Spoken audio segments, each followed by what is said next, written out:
ஏன்டா போட்டு அடிச்சேன் மதுவன் அறியாதான் ஐயோ இதுவரை போட்டு மதுன்னா தெரியாதா எவ்வளவு நறுமணமான வாசம் உள்ளத போய் தெரியாது இருக்குதா அங்க இருக்கு ஏன் நிக்கிற நான் சொன்னது ஒரு முட்டிகள் வாங்கிக்கணும் முதல்ல சாப்பிட்டு அப்படி இல்லை நான் தான் தட்டு கட்டி போட்ட போதையில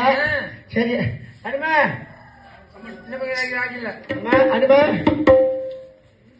அருமை இந்த மயானத்துல மயானத்தில் கருவத்தாக்க இந்த காவல் புரியணும் அப்படி கால் பணம் முளத்துண்டு வாக்கிய செலவு எந்த பணத்தையும் தகவல் செய்யக்கூடாது நிச்சயமா கருவத்தாக்க காவல் புரியா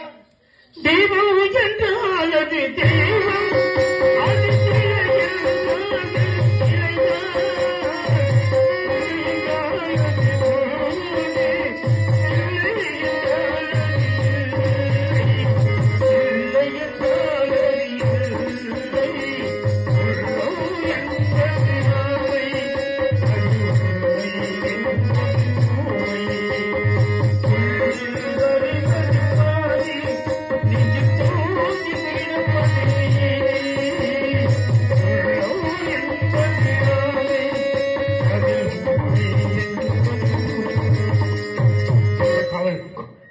கடுமையாக காவல் புரிகின்ற இடத்திலே யாரோ பெண்ணானவர் கண்ணுக்கிட்டே சேர்த்து குழந்தை கையில் ஏந்தி கொண்டு ஐயோ மகனை போயிட்டாயே ஆட்சி மகனை போயிட்டாயே ஆட்சி மகனை போயிட்டாயே